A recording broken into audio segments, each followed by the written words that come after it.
Suddenly, I see a tear roll down Lamia's cheek. Shocked, I watch as even more drip from her eyes as she covers them with her sleeve and begins to cry. Oh, Jesus Christ.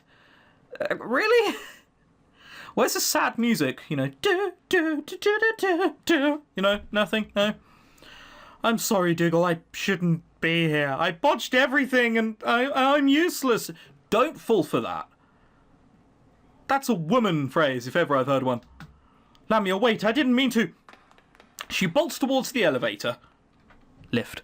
Pulling the lever and travelling upwards before I can stop her. There's no use following her now. She raised the ladder from yesterday. She falls onto the floor of the lift, looking down at me as it rises towards the heavens. I can't believe my eyes. I've never seen that side of her before. At this point, it's hardly like she's a triangle with 3 sides, is it? It's... whatever. Lamia! She seems to have disappeared upstairs and shows no intent of coming back down. I guess she was telling the truth after all. Not that it makes it any less palatable. Whoever the true operative is, they seem to have plans of their own. Damn. We've got to find that smuggler before the moon glow. If Lamia is shipping out, that means the other spy will too. And if that's the case, something is going down tonight. Calm down, Isaac, and let us review the facts. If the Unbound isn't any of the alchemists ruled out by Lamia's challenge, it must be someone who's hiding their true power. That doesn't tell us anything. Wait, I had an idea. Lamia told me that the Unbound was smuggling Etherion, right? That they were searching for the stone as part of illicit enterprise? If that story was a cover, then it'd have to be something else. Smuggling for a different purpose, perhaps? Let's say that there was no smuggler or criminal ring. What if that person was just buying the Etherion to use for themselves? True, there's no reason that anyone would need a crate full of Etherion. Even a bomb would require less. On the other hand, they aren't very dense. If they were ground, you'd need a lot of it. It sounds crazy, but bear with me for a moment. Would it be possible to use the Etherion as some kind of infusion? I suppose in theory, but where did you hear that? If they did it, what would happen to them? Well, they would most likely succumb to ether poisoning rather quickly. However, assuming they're an Unbound, perhaps they could handle the strain, in which case their extra-dimensional resonance would increase exponentially as dictated by the Clarkson scale. What? Tell me that again, this time in Imperial speak. It would allow them to sense minute changes in the aether that a typical person would not. Think of it like Kimko's meditation, artificially induced. Something tells me it does more than just help you relax. Yeah, this isn't marijuana. Well, it might also allow one to control vast amounts of alchemic power. But that's far more than any alchemist would ever come across. An Unbound isn't a typical alchemist. Vast amounts of power. Sound familiar? And coming the stone? I have a feeling that the rumours about the stone aren't just legends. There's something they're after, and it's big. So big that they would need to put ether into their body just to control it. Our culprit would have to have access to a large sum of money in order to afford the Etherion. They would also need some scientific skill, perhaps from the Academy, and a place to use it. Well, I guess I only have time to accuse one person, so it's going to be... Well, I'm going to save it. What's the oldest one? This one here? Yes. Yes, it's 8 days after the last recording. Whatever. Maya. Maya? But she's a physician. Yes, that's exactly why I'm concerned. Don't you remember? She studied her skills in the alchemy. But the touch of life. She saved people's lives. Come to think of it, how did she learn that skill anyway? Something about it seemed a bit off. Martial art or alchemic power? It's hard to tell. I don't know what trick she has up her sleeve, but she's definitely bringing in a lot of money from her miraculous medical skills. Enough to buy up a whole lot of Etherion to use for her experiments. I'll take your word for it, Deagle. We should head to her office in the residential district and give her a bit of a talking to.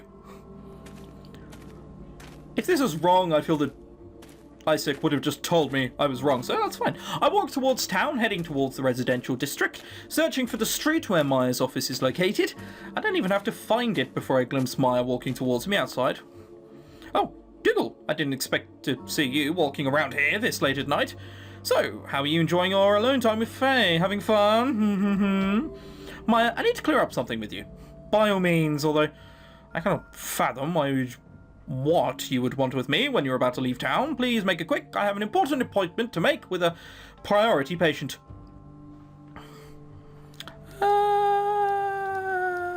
That one seems the less harmless one. So, what did you do in the academy exactly? What do you need to know? Is this some kind of interrogation? I never realized you worked for the town newspaper. I'm just thinking of going there to study alchemy myself. I studied medicine, or more precisely, the application of alchemic principles to human physiology. It was high-level research I doubt you would understand. Wait, does that mean you don't have to be an alchemist to study alchemy, do you?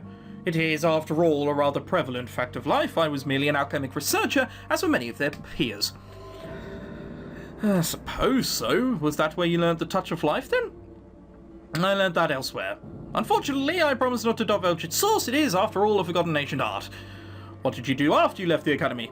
I worked in a certain laboratory for a few years. Seemed fucking suspicious, doesn't it? The fellow who ran it was a loon. I was hoping he would retire, but it seems that one of his ill-conceived experiments did more than I ever could. They kicked him out. In a manner of speaking, unfortunately I had to leave soon as well for other reasons. Now, if that's all... Darion, have you by any chance come upon any Ethereum recently? Faye needs some extra crystals to power his ethanol generator.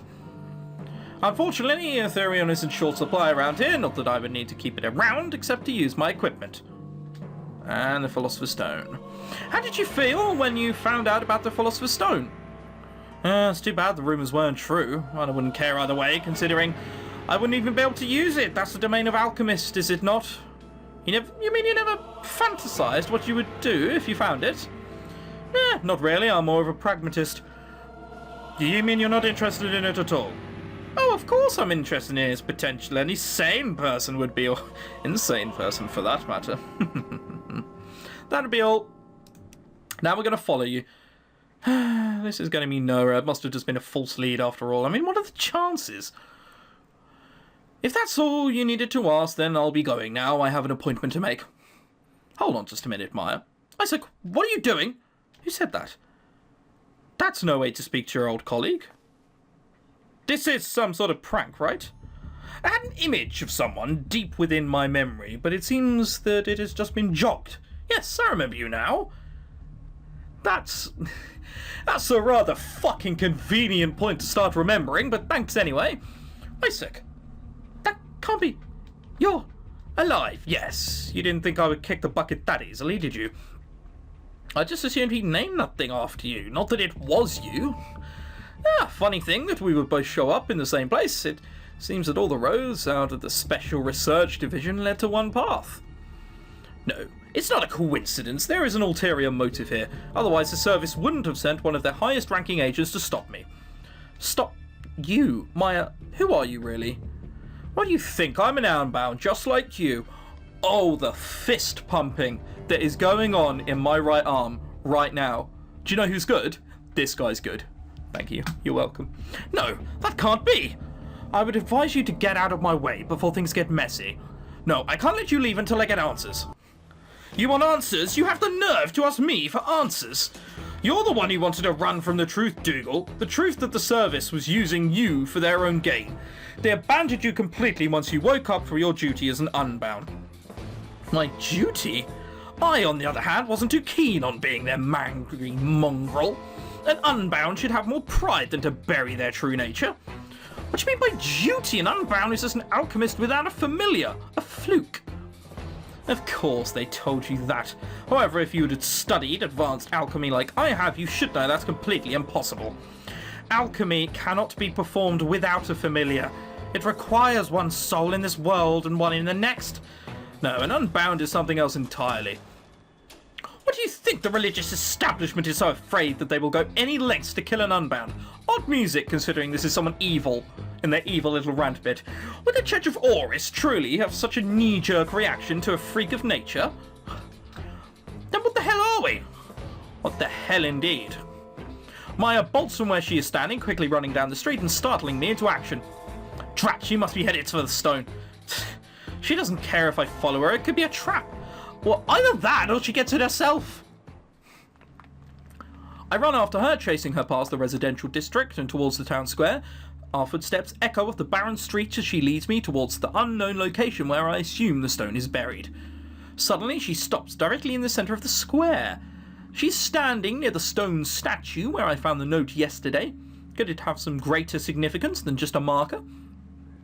Ah, Dougal, you're right on time. I look up, the moon has already begun to glow red in the sky.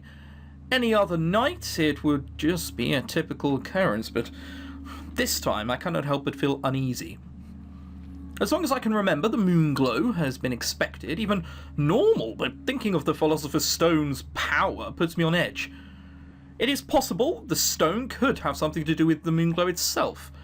Just the thought sends goosebumps rushing across my body, as if you had told me you could stop the wind or the waves lapping against the shore. Maya, I don't want to fight you, just tell me why you're doing this.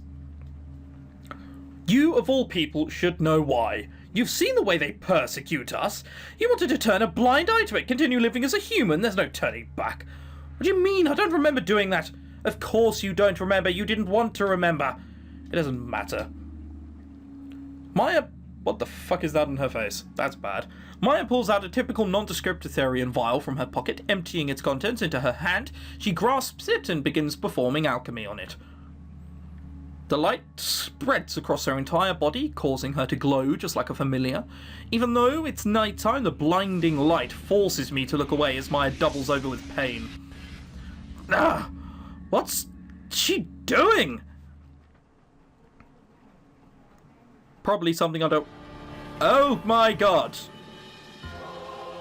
Witness my power and fall before me, you feeble-minded whelp. Is that really you, Maya? Maya has completely changed in form. Her skin has taken on a pale shade, while her hair has grown wild and unkempt. Even her manner of clothing is nothing like I've seen before. It looks like an utterly alien being, and yet oddly familiar. But of course, this is the true form of an Unbound. I thought you would have at least known that. True form? I had heard they turned into monsters, but... Monsters? No. The humans are the monsters. We are the culmination of ancient wisdoms, two minds working as one. What do you mean? 3 years ago, Dougal, you tried to forsake your gift in order to avoid retribution. For an Unbound, that is the worst possible betrayal. I suppose now you've come back to take me in, to bring me back to them so they can hang me in front of the church. Well, that will not stand. I'm sure we can work something out. The time for talk is over. I won't let them capture me even if I have to kill you. I will take the stone for myself and topple the corrupt excuser regime they call the Empire. Damn it, Isaac, you have to hide somewhere. Dougal, I'll go find Lamia. Let him run, it's you I'm interested in, Dougal. But I don't want to fight you. You're weak, Dougal. Even a wolf has gone too long without prey becomes the hunted. I could use something to liven things up. Oh god, she just got a lot more formidable by turning from red into blue. Ah yes, I feel my power flowing back to me. I've been a human for so long, I've been getting restless. Now then, Dougal, let the hunt begin. Alright, we won't fight back. And probably get horribly murdered. No, hang on, we can save over one of these. What one is the oldest? That one. Come on, let's hope this goes well. Don't fight back! Maya, wait! What is it, you fool? Did you think I would pay heed to your idiotic utterances? We don't have to do this! There has to be a way we can share the power, or maybe one does not share the power of a relic like the stone, especially with a traitor like you. I didn't mean it, How do you know that? You cannot even remember who you are! You are a worthless fool who should have been cut down long ago. A claw tears across my cloak, ripping it into tatters. I feel a sharp pain across my skin as she cuts into my flesh. What's the matter? Afraid to show your true colours? For a being of your stature, you truly have become a little whelp. To think that a weakling like you would be blessed with perfect control over your power. Control? What do you mean control? Before I began to use the Therion, I could not control when I reverted to my true form. I could not live amongst humans. You were far more powerful, but you threw it all away, such ignorance. She slashes at me again, causing me to grow dizzied with pain. I stumble and fall to the ground, groaning and panting for breath. Ugh. Oh, don't cry. A few scratches won't hurt an Unbound, or maybe they will. You won't get away with this, you dog.